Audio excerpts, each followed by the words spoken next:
माँ की पूर्णिमा से लेकर के महाशिवरात्रि तक कल्प कुंभ का आयोजन यहाँ पे हुआ, जहां पर मैं अभी खड़ा हूँ। उसके बाद की चीजें कोई नहीं दिखाया, उस समय की तस्वीरें हर किसी ने दिखाई, मीडिया में बड़े बड़े फोटोज वीडियोस, नेताओं का चलता हुआ वो काफिला आप सब देखे होंगे। वो मेला जो कुंभ का मेला कहा जाता है, ये हम आपको ब्रिज दिखा रहे हैं और उसके नीचे जो है ये महानदी, जिसमें लाखों श्रद्धालु अपने आस्था की डुबकी लगाने को आते हैं। लेकिन मेले की बाद की तस्वीर, आखिर किस तरह से इस जगह को सुनसान छोड़ करके इसके साथ क्या क्या होता है, उस तस्वीर को हम आपको दिखाएंगे।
आपने वो मूवी देखी होगी, रन मूवी, जिसमें कौवा बिरयानी वाला, उसमें वो जब उसको ढकेला जाता है गंगा बता करके, वो बोलता है अरे छोटी गंगा बताकर नाले में फेंक दिया है बे।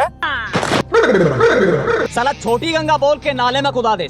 तो आप जिसकी पूजा करते हैं, मुझे कहने में बहुत अफसोस हो रहा है और अपने आप पर मुझे घृणा हो रही है कि मैं छत्तीसगढ़ के लिए ये बात कह सकूंगा।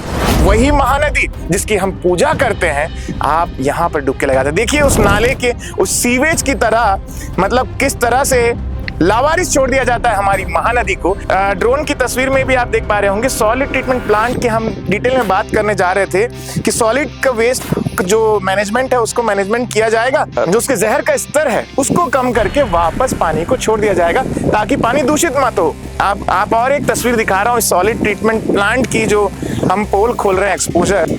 ये देखिए, जिस तस्वीर को शायद हम आंखों से ना दिख सके लेकिन आपको दिखाने का प्रयास कर रहे हैं। ये एसटीपी की ओर जाने वाला नाला बनाया गया है, जो राजिम शहर के पूरे सीवेज के पानी को लेके एसटीपी तक पहुंचाने का दावा ऐसा प्रशासन करती है। यहाँ सोन तीर्थ घाट बना हुआ है। सोन तीर्थ घाट के पास में ही उस पानी को ले जाकर नदी में डाल दिया जा रहा है। वातावरण व पर्यावरण को दूषित करने वाली सीमेंट की बोरियों पे रेत भर भर के छोड़ दिए। सिर्फ 15 दिनों का आयोजन होता है और इसकी कई चाबियां बनी हुई हैं, जिसको जब मर्जी है तब अपना गेट खोल लो। ये देखिए सीपेज, उसका जल मिल ही रहा है, तो नल के जैसे चल रहा है, नल के जैसा चल रहा है।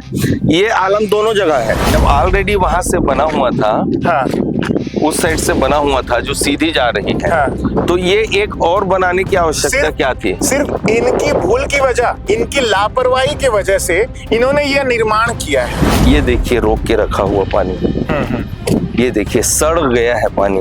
तो है नदी के गर्भ में ही शौचालय, मूत्रालय आदि की व्यवस्था बना दी जाती है। अरे बाप। और उसके बाद उसकी कोई भी व्यवस्था नहीं की जाती कि वो मल कहाँ जाएगा, कैसे वो करे।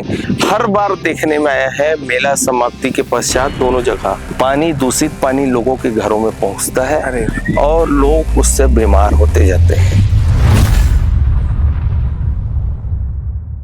नमस्कार, जय जोहार, जय छत्तीसगढ़।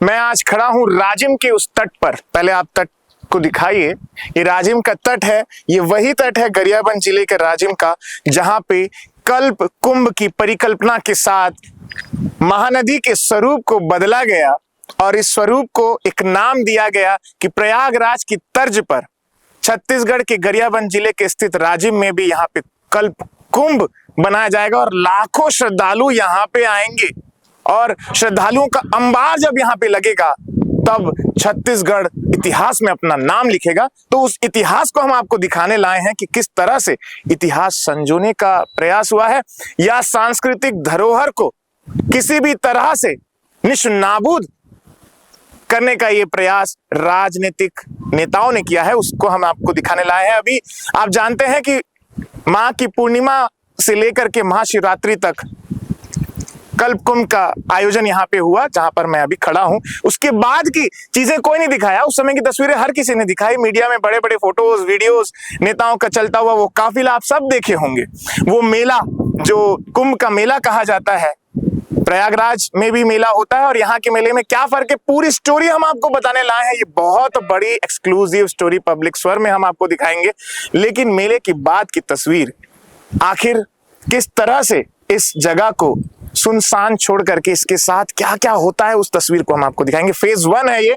महानदी से ऊपर जो आप ये ब्रिज देख रहे हैं, ये रायपुर से गरियाबंद जिले को कनेक्ट करने वाला ये हम आपको ब्रिज दिखा रहे हैं। और उसके नीचे जो है ये महानदी, जिसमें लाखों श्रद्धालु अपने आस्था की डुबकी लगाने को आते हैं। आपने वो मूवी देखी होगी, रन मूवी, जिसमें कौवा बिरयानी वाला, उसमें वो जब उसको ढकेला जाता है गंगा बता करके, वो बोलता है अरे छोटी गंगा बताकर नाले में फेंक दिया है बे। साला छोटी गंगा बोल के नाले में खुदा दे। तो आप जिसकी पूजा करते हैं, मुझे कहने में बहुत अफसोस हो रहा है और अपने आप पर मुझे घृणा हो रही है कि मैं छत्तीसगढ़ के लिए ये बात कह सकूंगा।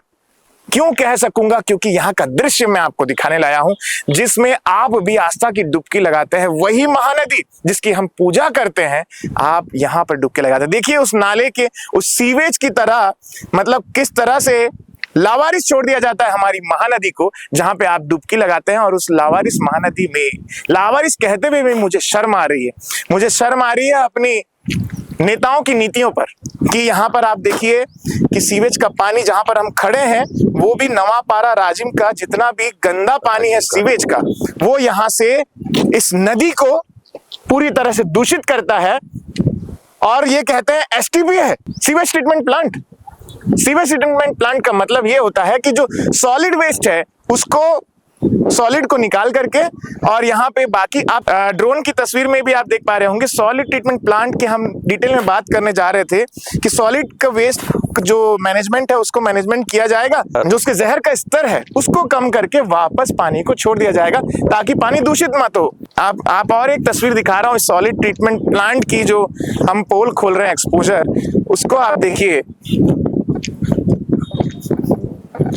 ये देखिए, जिस तस्वीर को शायद हम आंखों से ना देख सके लेकिन आपको दिखाने का प्रयास कर रहे हैं। क्या यही है एसटीपी?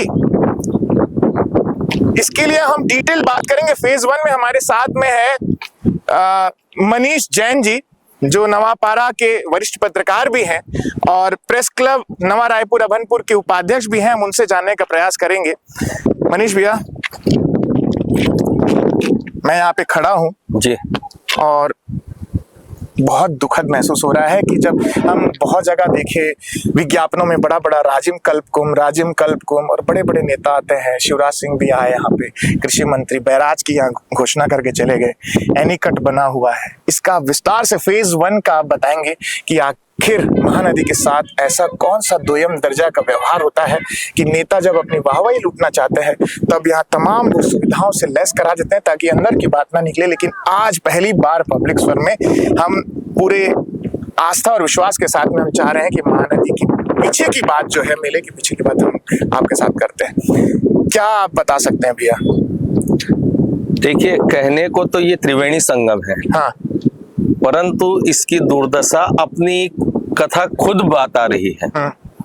आज हम अभी जहां पर खड़े हैं वहां से देखिए, ये एसटीपी की ओर जाने वाला नाला बनाया गया है, जो राजिम शहर के पूरे सीवेज के पानी को लेके एसटीपी तक पहुंचाने का दावा ऐसा प्रशासन करती है। परंतु वास्तविकता जब हम देखें, थोड़ा आगे देखेंगे, यहाँ सोन तीर्थ घाट बना हुआ है।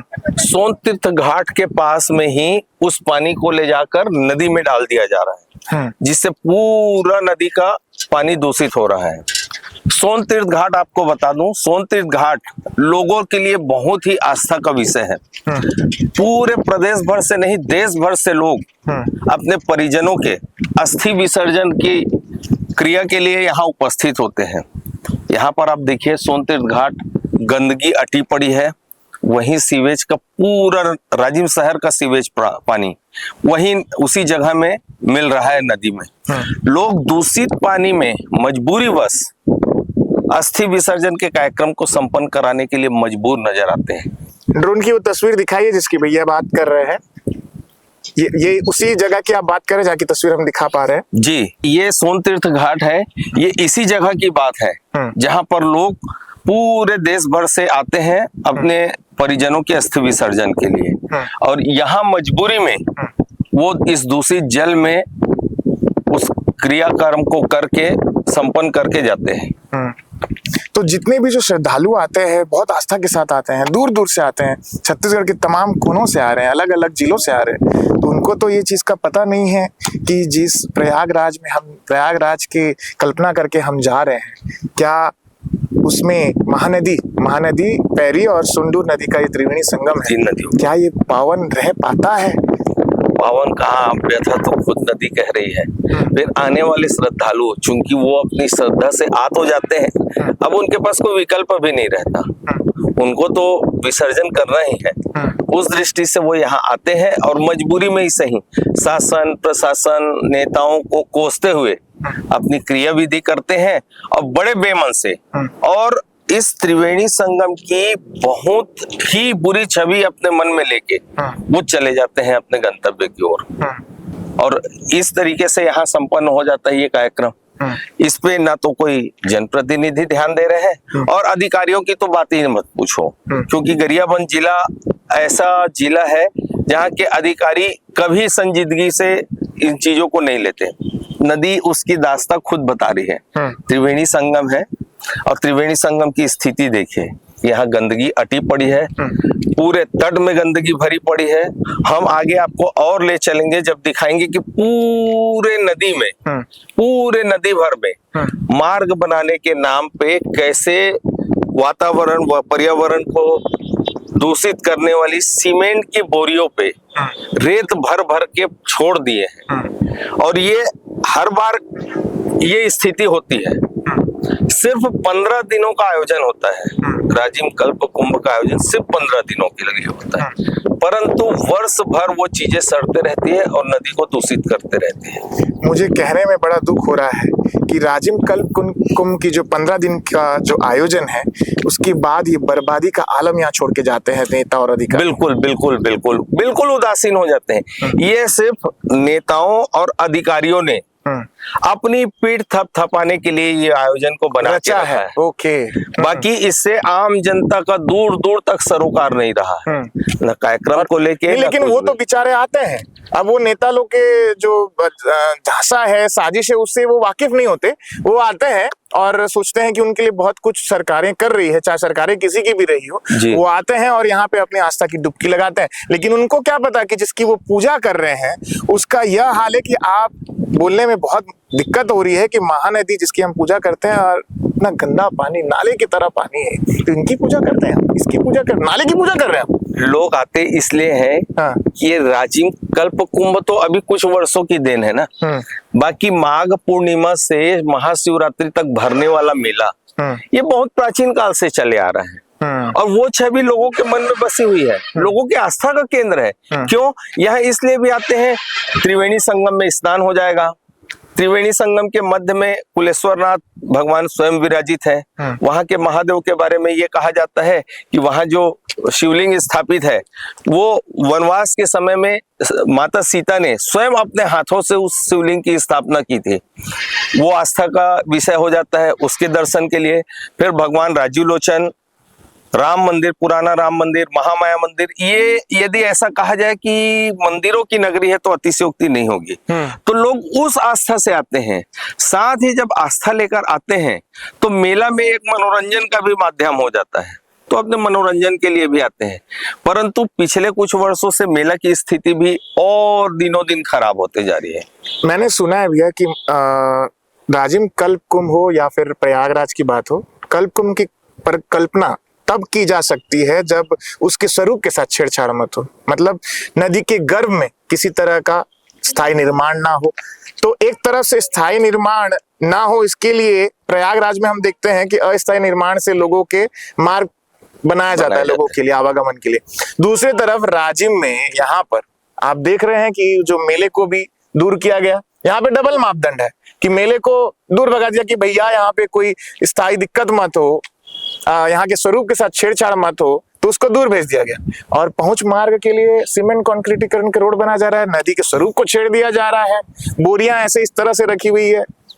क्या है जो नदी का छेड़छाड़ की बात है और कुंभ की जहां तक बात है, कुंभ के बारे में एक बता दूं कि मेला या कुंभ जो भी लगता है, जहां भी अपने यहाँ वैसे मान्यता के अनुसार 4 स्थानों पे कुंभ आयोजित होता है।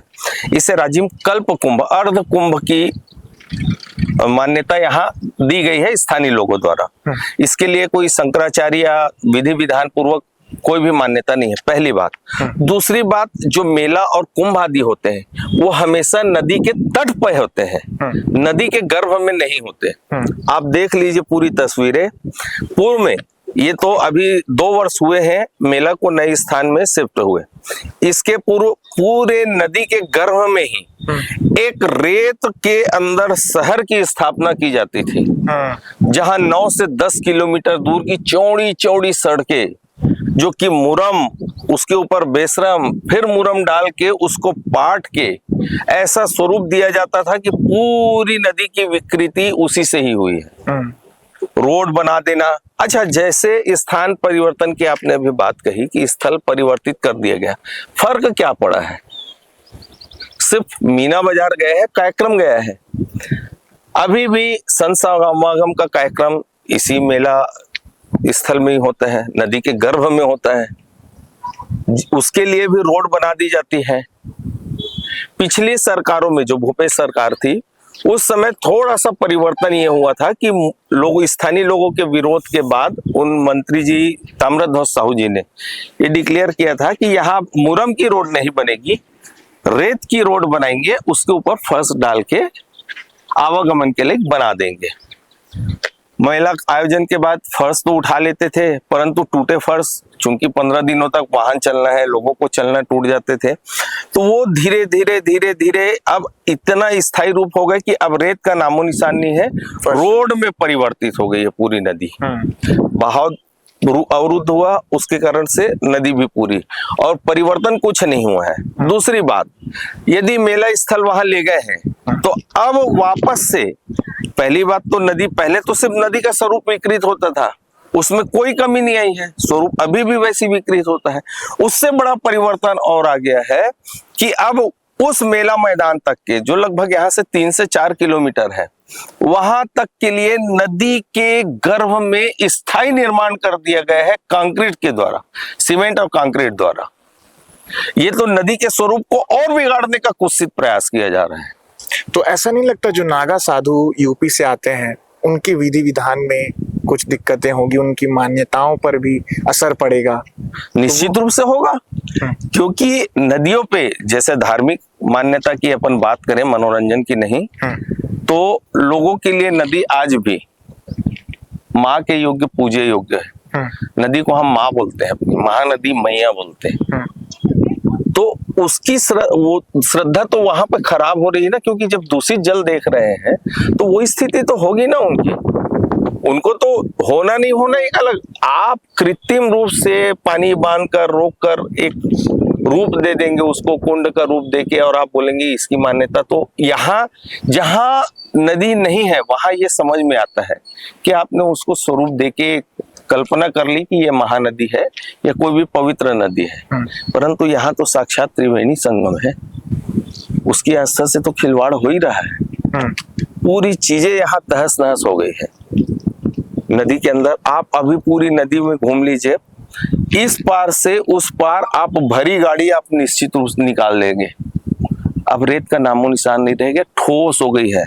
जगह जगह देख सकते हैं मवेशी यहाँ विचरण कर रहे हैं नदी के बीच में, वो इसलिए भी क्योंकि रेतीली जगह अब रही नहीं, वो ठोस हो चुकी है मुरम के कारण।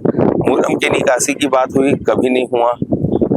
जगह जगह जो एनीकट बने हुए हैं, हर चंद कदम की दूरी पे एनीकट बने हुए हैं, वो बहाव को अवरुद्ध कर रहे हैं। और इस पे ना ही राजिम के जनप्रतिनिधि, ना ही नयापारा के जनप्रतिनिधि, किसी ने कोई ध्यान नहीं दिया। और इस पे ऐसा कोई ठोस पहल भी नहीं हुई है आज तक के कि इस नदी को स्वच्छ बना के हम कैसे रखें। फेज 1 में उस तरफ दिखाई एनीकट है, एनीकट का यहाँ पे क्या औचित्य है, इसको भी आप बताएंगे। ये क्या बारिश के समय या फिर कभी पानी रोकने के लिए, क्या इसकी ऐसे भी आ रहा था कि गेट की चाबियां जो है कई लोगों के पास यहाँ मौजूद है, किस लिए उपयोग होता है, कैसे होता है इसका उपयोग एनीकट? ये तो उसे बना दिया गया है, अपने निर्माण के समय से ही ये बहुत विवादों में रहा है। ये जब बना था उस समय अभनपुर क्षेत्र के विधायक हुआ करते थे धनेन्द्र साहू, कांग्रेस पार्टी के हैं। उन्होंने स्थल परिवर्तित करने की मांग भी रखी थी कि इसको नीचे ले के जाए ताकि यहाँ तक बहाव रहे। पर अधिकारियों की मनमर्जी, जो कि सदैव से चलते आ रही है, और इसको बना दिया गया, इतना विशाल काय निर्माण कर दिया गया नदी के गर्भ में, ये सोच के कि पानी रुकेगा। आप अभी एक स्वयं अपनी आंखों से प्रत्यक्ष देख लीजिए, प्रत्यक्ष किम प्रमाणम। ये देखिए ऊपर के जो आपको ड्रोन से व्यू दिखाने का प्रयास कर रहे हैं, तो इसमें ऐसा है कि ये जो एनीकट बना हुआ है ये पानी रोकने के लिए था, परंतु पानी इस पे सिर्फ बारिश के दिनों में चंद दिनों तक दिखाई देता है, परंतु बाद में इसकी स्थिति शून्य हो जाती है। जैसे इसके गेट को बंद करने खोलने की जो व्यवस्था है, तो विभाग के जो जिम्मेदार लोग हैं, जिनकी जिम्मेदारी इसके देख रेख की है, उन्होंने इसकी वैकल्पिक व्यवस्था कर दी। वो यहाँ मौजूद नहीं रहते और इसकी कई चाबियां बनी हुई हैं। अच्छा, हाँ, जिसको जब मर्जी है तब अपना गेट खोल लो, जिसको जैसी अनुकूलता है। पानी ज्यादा दिख रहा है, आप गेट खोल लो, पानी कम है, गेट बंद कर दो। ये व्यवस्था WRD के जिम्मेदार लोगों ने करके रखी है। हाँ, सरकार के पास पैसे नहीं होंगे और WRD में मैनेजमेंट का अभाव होगा तो किसी को भी पकड़ा दिया है चाबी। और ये बात मैं यूं ही नहीं बोल रहा हूँ, विभाग के एक कर्मचारी से या कहना चाहिए अधिकारी से ही बात हुई है, उन्होंने ही इस चीज को कहा है कि यहाँ रह पाना संभव नहीं है, तो हमने स्थानीय लोगों को ये चाबियां दे दी है कि आप समय देख के वो कर लें। STP की इधर आ जाइए भैया, बहुत मुश्किलों से ये हर एक चीज दिखाने का प्रयास करेंगे। ये STP की जो हम बात कर रहे थे, उधर से आपको दिखाने का प्रयास करेंगे कि ये STP का पाइपलाइन है। ये जो यहाँ से नाली जा रही है, ये इसके बाद यहाँ से STP की तरफ जाएगा ये जी वेस्ट जो है, लेकिन इसके लिए ये तो यहीं पे बह रहा है महानदी में। ये पूरे जगह की यही हालत है। इस पे मैंने बहुत ज्यादा काम नयापारा में भी किया है। नयापारा में तो इससे बड़ा STP प्लांट बना हुआ है। हाँ। उसमें भी ऐसी पूरे शहर के सीवेज पानी को STP तक पहुंचाने के लिए नाले का निर्माण किया गया है। और सबसे दुर्भाग्य की बात, चाहे वो राजिम का तट हो, चाहे वो नयापारा का तट हो, वो नाले का निर्माण नदी के गर्भ में ही किया गया है। तटबंध के उस पार नहीं किया है, ठीक बात नदी के गर्भ में किया है। पहली बात, जो STP नाली बनाई गई है STP तक जाने के लिए, उसके ये देखिए सीपेज, उसका जल मिल ही रहा है, तो नल के जैसे चल रहा है, नल के जैसा चल रहा है। ये आलम दोनों जगह है। के अलावा जो बीच बीच में गड्ढे खुदे दिए, गैप छोड़ दिए हैं, आप देख सकते हैं पानी ठहरा हुआ है, पानी STP तक पहुंच ही नहीं रहा है। तो ये जो बच्चे यहाँ पे बेचारे पानी में हैं, तो क्या ये बीमारी से ग्रसित नहीं होंगे? निश्चित रूप से होंगे। त्वचा रोग संबंधी और बहुत सारी बीमारी इनको निश्चित रूप से घेरेगी। पर चूंकि ये घुमंतु टाइप के लोग हैं, बचपना है, ये इतना विवेक नहीं लगाते कि हाइजेनिक है कि नहीं है। उनको अपने बालपना में वो तो लगे हुए हैं। इसकी जो मैंने व्यवस्था समझी थी वो ये था कि पूरे शहर का सीवेज पानी निकाल के हम STP तक पहुंचाएं, तो जो पानी के साथ साथ मल आदि और जो थोड़े से ठोस अपशिष्ट रहते हैं, उसको प्रोसेस के द्वारा खाद के रूप में परिवर्तित किया जाए। और जो पानी है तो विभिन्न प्रक्रियाओं से गुजर कर हाँ उसकी रासायनिकता बोलना चाहिए, जो रसायन युक्त हो जाता है उसकी रासायनिकता खत्म करके ये पानी को स्वच्छ किया जाता है। स्वच्छ इतना कि आप अन्य उपयोग में ले सकते हैं, जैसे रोड पेड़ वगैरह में डालने के लिए, रोड में जैसे डालते हैं उसके लिए है, या आपके घर में कंस्ट्रक्शन हो रहा है, आपको मतलब पानी के अलावा जो उपयोग हो सकते हैं उसके लायक हो जाता है। वो स्वयं मैंने देखा है, परंतु और उसको फिर नदी में बहाया जाता है। परंतु ये तो तब पॉसिबल होगा जब एसटीपी तक के पानी और ठोस अपशिष्ट पहुंचेंगे। नहीं तो इन लोगों का नाम तो अवार्ड के लिए जाना चाहिए ना, यहाँ के जो अधिकारियों ने जो शुरू से जो यहाँ का जब नींव रखा जा रहा था, जो भी निर्माण हुआ है, उनका बकायदा सिलेक्शन करके सरकार तो तभी जानी जाएगी, चाहे किसी की भी सरकार हो, उन लोगों का सिलेक्शन करना चाहिए। अब ये भी दिक्कत है कि किस सरकार में किस अधिकारी ने ये कांड किया, किस नेता के बोलने पे किया, तब ये जाकर के ये आलम है। तो ऐसा होने नहीं वाला, लेकिन इसकी भी हम कल्पना कर सकते हैं, जैसे इन्होंने राजिम कल्पकुंभ की कल्पना की है, ऐसे कल्पना के आधार पे है। और एसटीपी जो है वो राज्य सरकार की नहीं, केंद्र सरकार की महत्वपूर्ण योजना है। उस पे भी इतनी लापरवाही, मैं तो धन्य है ऐसे लोगों को, तो ऐसे अधिकारियों को तो बिल्कुल माला पहना के सार्वजनिक रूप से उनको सम्मानित भी किया जाना चाहिए। एक सेकंड रोकूंगा आपको जी। महानदी मैया के चरण में जब हम आते हैं, दंडवत प्रणाम करते हैं, उनके जल को इस तरह से हम अपने शरीर में, ताकि हमारा शरीर पावन हो जाए, तो ये नेता विधायक के यहाँ, क्योंकि महानदी का जब ये गंदा पानी दूषित हो रहा है, दूषित कर रहा है महानदी को, तो यह जो दूषित पानी को क्या एक सीवेज का पाइपलाइन लगा करके वो जो नेता आते हैं उनके घर की ओर जोड़ देना चाहिए, ताकि उनको इसको मालूम पड़े। क्या मालूम नहीं पड़ रहा है? मेरा कहने का सीधा मतलब ये है, क्या नेता लोग को मालूम नहीं कि ये चीज हो रही है? नेता तभी आते हैं जब कार्यक्रम होता है, जैसे अभी 15 दिन तक के कुंभ की चकाचौंध से जगमग था, कार्यक्रम में सहभागिता किए, नाम वाहवाही किए, सभी ने अपने फ्लेक्स लगवाए, होर्डिंग्स लगवाए बड़े बड़े, सिर्फ उतने तक ही सीमित है। उनको आम जनता की किसी भी समस्या से कोई सरोकार नहीं है। उनको इससे कोई मतलब नहीं है कि पानी दूषित है, नदी मर रही है, कि लोग बीमार हो रहे हैं, इससे किसी को कोई वास्ता नहीं है। सब अपनी पीठ थपथपाने में लगे हुए हैं। उनको सिर्फ और सिर्फ अपनी राजनीति चमकानी। आगे अपन जब जाएंगे तो ये जो लक्ष्मण झूला है जी, ये इसके उस तरफ में फेज 2 को दिखाएंगे पब्लिक को, कि वहां पे ये जो अभी आप जो बता रहे थे, पानी तो यहाँ पर है नहीं, अब ठोस जो। अच्छा, जहाँ हम खड़े, आपको एक चीज और बता दूं कि पहली बात तो ये सीवेज के लिए जो नाला बनाया गया है ये नदी के गर्भ में है। हाँ। ये तो फिर भी थोड़ा सा समझने वाली बात है कि पानी ले जाने की आखिर व्यवस्था क्या होगी। ये निर्माण सिर्फ वहीं तक के नहीं है। अभी हम यहाँ खड़े हैं तो ये कम से कम 150 फीट का और पक्का कंस्ट्रक्शन कंक्रीट, सीमेंट कंक्रीट द्वारा, ये तट के अलावा है, ये तट के अलावा है।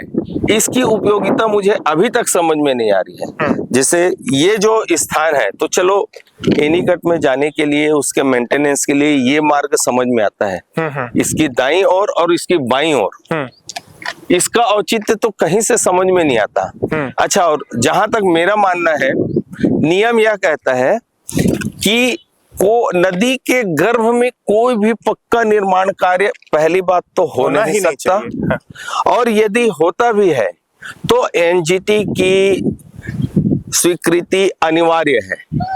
पर इस निर्माण कार्य को देख के मुझे नहीं लगता कि एनजीटी से किसी भी प्रकार की परमिशन राज्य सरकार या उसके अधिकारी कर्मचारी लोगों ने ली होगी। मुझे तो यही नहीं लगता कि एनजीटी छत्तीसगढ़ में सक्रिय है, कि एनजीटी के नियम लागू होते हैं, कि एनजीटी बाहर की संस्था है, मुझे ये नहीं पता। बिल्कुल नहीं, क्योंकि इस रेत में इससे विषय को थोड़ा सा और आपको आगे ले जाऊंगा। हाँ।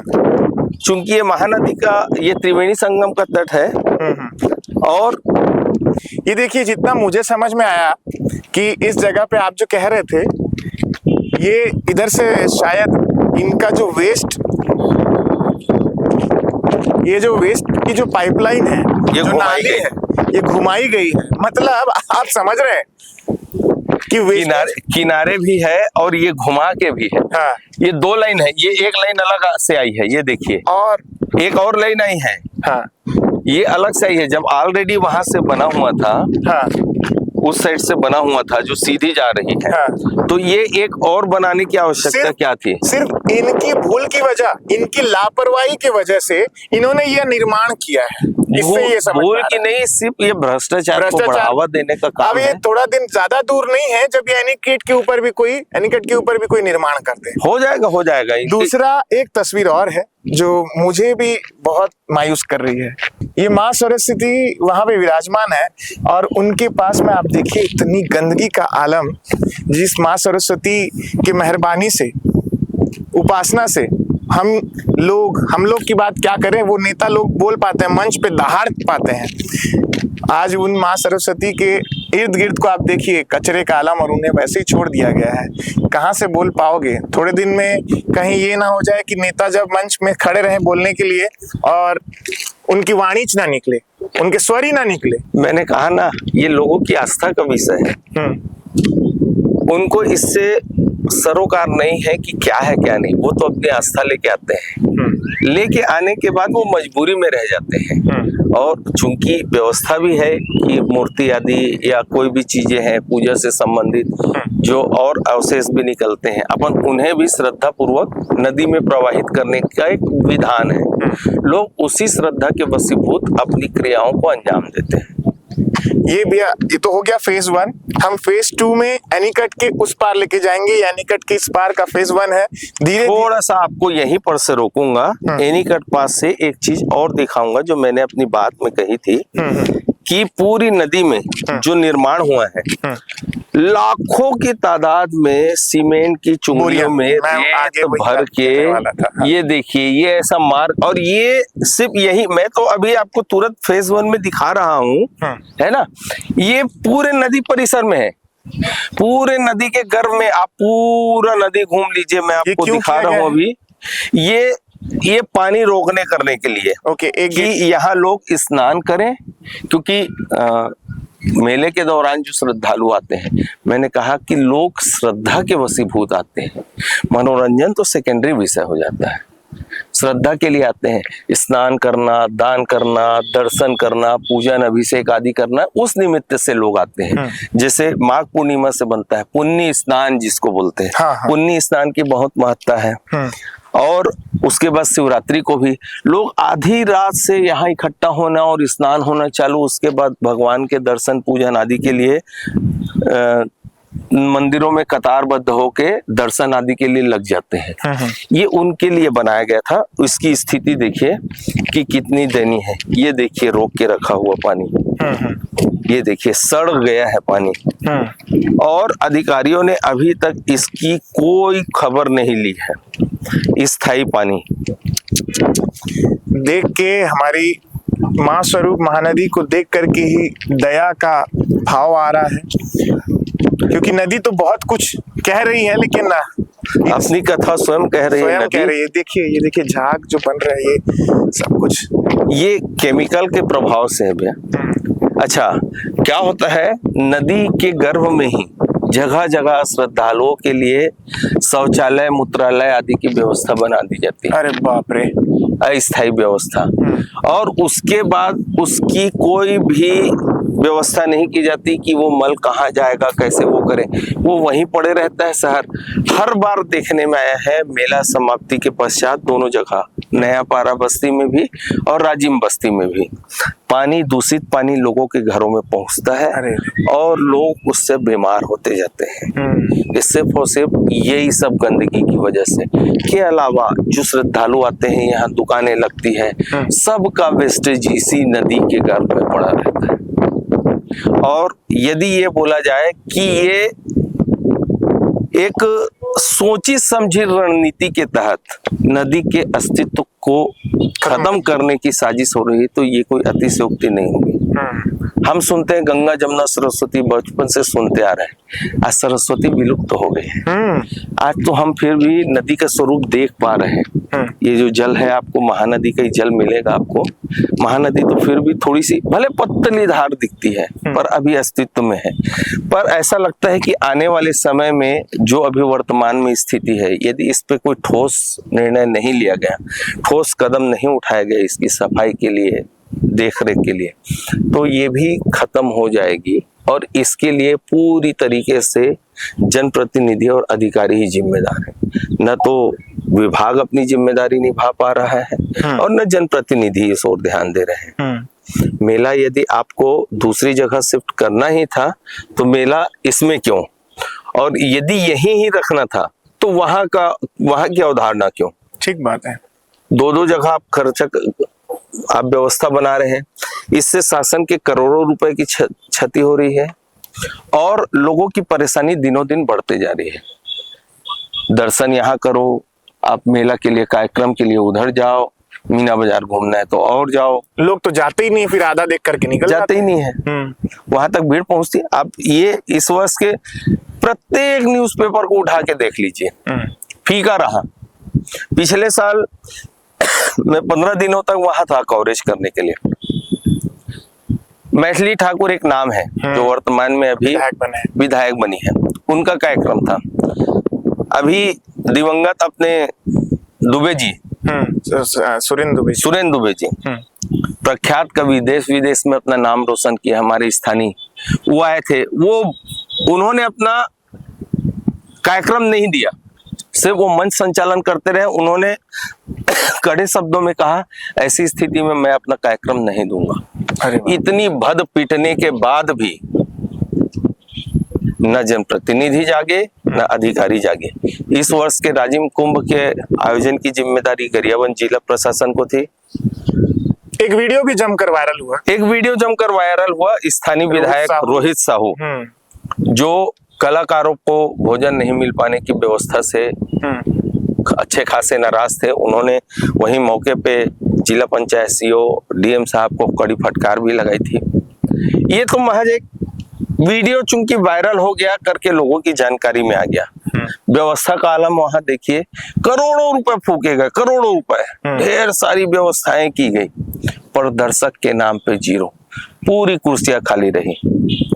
पिछले वर्ष तो फिर भी कुछ गुणवत्तापूर्ण कार्यक्रम थे, बड़े नामचीन कलाकार लोग आए थे। इस बार वैसा कुछ भी आयोजन नहीं था। ये सिर्फ शासन के पैसे की बर्बादी, नेताओं और अधिकारियों की मनमर्जी, उनके स्वयं की पीठ थपथपाने की योजना, ये उसी का दुष्परिणाम है। और उसके बाद उसको कौन भोग रही है? नया पारा और राजिम की जनता। अब इसके बाद हम फेज 2 में दिखाएंगे गंगा आरती जहां होती है। उसके बाद हम दिखाएंगे मेले की तस्वीर कि आखिर जब मेला हो जाता है तो उसके बाद वहां पे हालात क्या रहते हैं, जमीनी हालात क्या, वहां पर कोई जाता है, वहां की सुध कोई लेता है क्या, कोई अधिकारी जाता है, कोई नेता जाता है। इसका हम तस्वीर आपको दिखाएंगे। फेज 2 के लिए हमारे साथ बने रहे। मैं रोहित सोनी, मनीष जैन जी के साथ। धन्यवाद।